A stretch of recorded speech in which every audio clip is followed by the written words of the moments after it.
3 दिसंबर 1971 Pakistan operation Changez Khan launch करता है। India के कई एयरफील्ड पर बम गिराए जाते हैं पाकिस्तान एयरफोर्स के द्वारा। अमृतसर, पठानकोट, जोधपुर, आगरा, श्रीनगर, अंबाला, टोटल 11 एयरफील्ड्स पर हमला किया जाता है। उस शाम को प्रधानमंत्री इंदिरा गांधी रेडियो पर एक मैसेज जारी करती हैं। देश की जनता के लिए कहती हैं, इंडिया के खिलाफ एक जंग छेड़ दी गई है। मैं एक खतरे के समय बोल रही हूँ। कुछ ही घंटे पहले 3 दिसंबर पाकिस्तान ने हमारे ऊपर एक हमला किया। इंडियन एयरफोर्स रिटालिएट करती है और कुछ इस तरीके से शुरुआत होती है। इंडिया पाकिस्तान 1971 वार एक ऐसा वार जिसके अंत में एक देश का जन्म होता है, बांग्लादेश।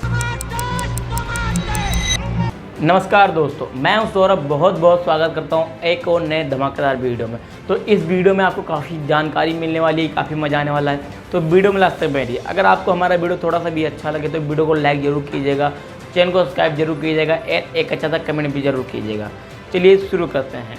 क्या कारण था, क्यों हुई ये वार, आखिर बांग्लादेश क्यों आज़ादी चाहता था, पाकिस्तान और इंडिया का क्या रोल आता है, आइए समझने की कोशिश करते हैं इस वीडियो के माध्यम से। India gave people of Bangladesh their independence. এবারের সংগ্রাম আমার মুক্তির সংগ্রাম, এবারের সংগ্রাম স্বাধীনতার সংগ্রাম। Pakistan lost half of its country. A new nation was born, Bangladesh.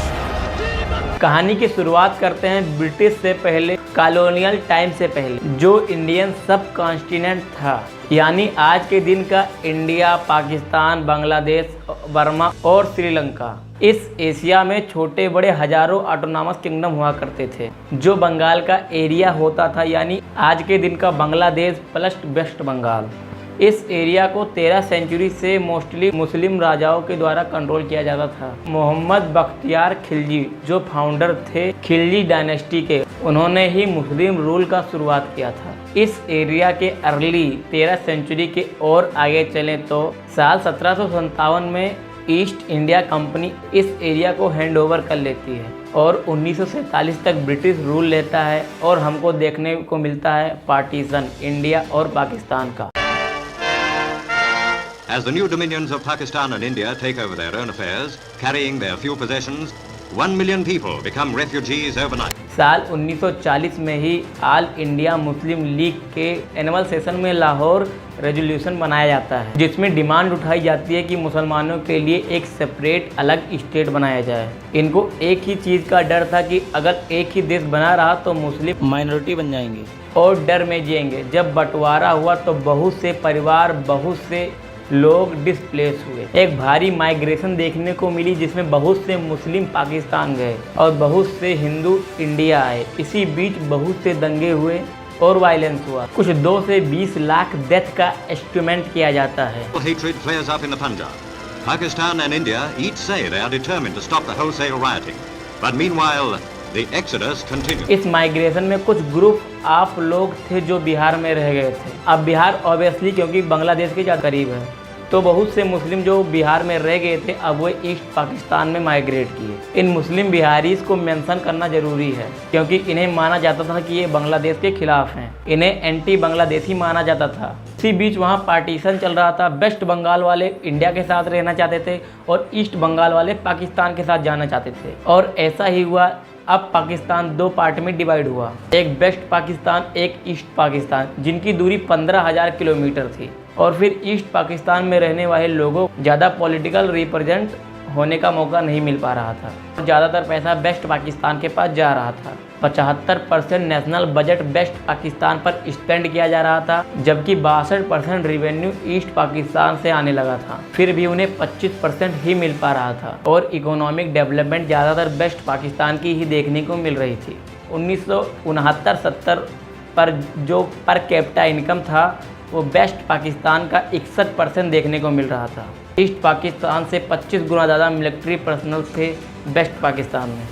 सबसे बड़ा इशू लैंग्वेज का था। जिन्ना और उनके एडवाइज़र यही चाहते थे कि ईस्ट और वेस्ट पाकिस्तान में एक ही भाषा बोली जाए, जो कि उर्दू था, और वहाँ बोला गया हर जगह उर्दू में ही बात करना है। ईस्ट पाकिस्तान में जो लोग थे वे बंगाली थे, 56% लोग जो पाकिस्तान में थे वो बंगाली में ही बात करते थे। उर्दू को एक लैंग्वेज ऑफ अलर्ट माना जाता था। तो हाई प्रोफाइल लोग थे वो ही उर्दू में बात करते थे, बाकी जनता बंगाली में बात करती थी। 21 मार्च 1948 में मोहम्मद जिन्ना ने ढाका में एक स्पीच दी थी और बड़े क्लियरिटी से कहा था कि पाकिस्तान की जो स्टेट भाषा है वह उर्दू ही रहेगी और कोई नहीं। Let me make it very clear to you.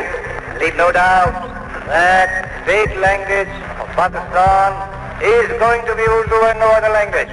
यह सब सुनकर बंगाल में रहने वाले लोग बड़े आउटरेज हो गए और इसी वजह से शुरू हुई बंगाली लैंग्वेज मूवमेंट। 21 फरवरी 1952 को एक बड़ा प्रोटेस्ट ऑर्गेनाइज करवाया जा रहा था। इस लैंग्वेज मूवमेंट के द्वारा स्टूडेंट का एक बड़ा ग्रुप और पॉलिटिकल इकट्ठे हुए प्रोटेस्ट के लिए।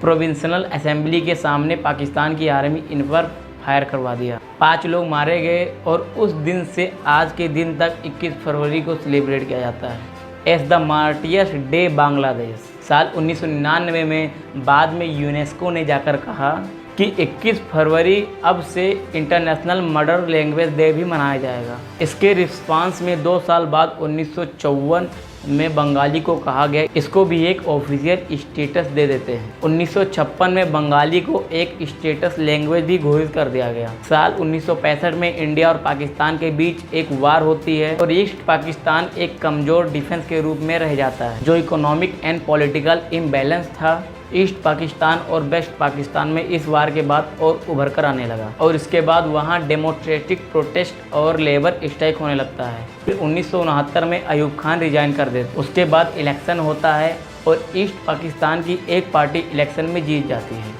और वेस्ट पाकिस्तान हार जाता है। 1 मार्च 1971 को इलेक्शन कैंसिलेशन की अनाउंसमेंट की जाती है कि जो इलेक्शन रिजल्ट आया है उसे ख़त्म समझो। यह सुनकर ईस्ट पाकिस्तान में हल्ला मच जाता है। वहाँ के लोग कहते हैं क्या मजाक चल रहा है, अगर इलेक्शन का रिजल्ट तुमको पसंद नहीं आता तो क्या इलेक्शन कैंसिल कर दोगे। के बाद सड़कों पे भारी प्रोटेस्ट करते हैं और आज़ादी के नारे लगाए जाते हैं। उसके बाद वहाँ की अवामी लीग पार्टी कहती है कि हम यहाँ नॉन कोऑपरेशन मूवमेंट चालू करेंगे।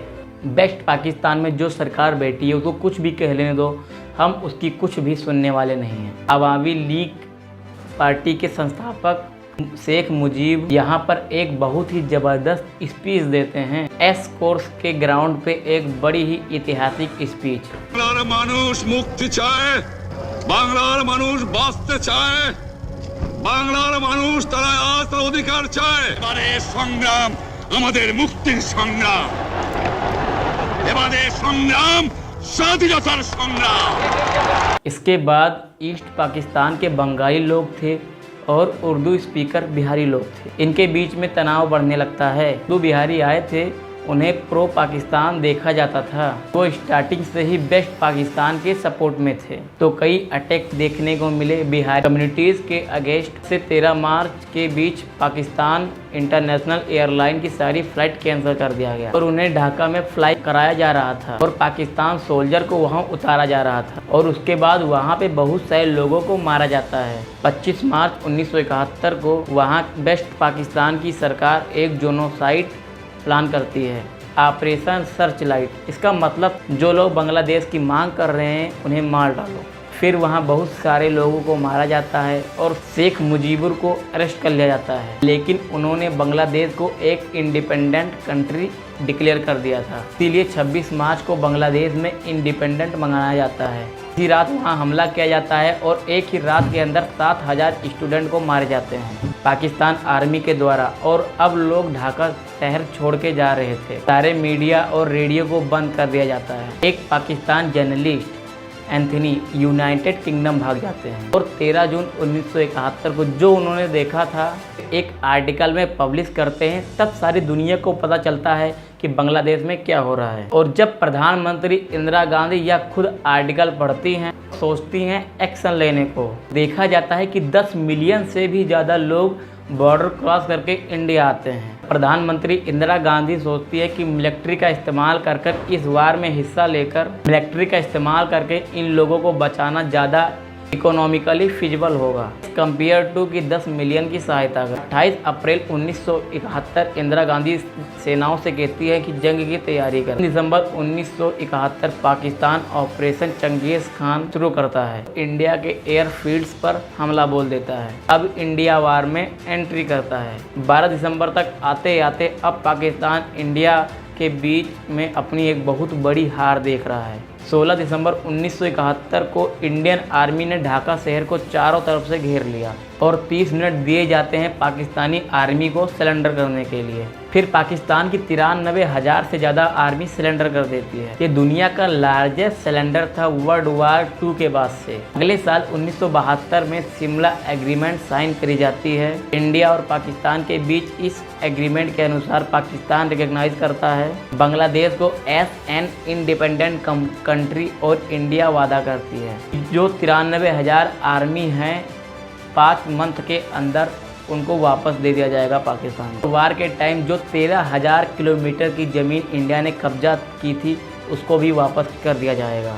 इस तरीके से एक नए देश का जन्म होता है बांग्लादेश।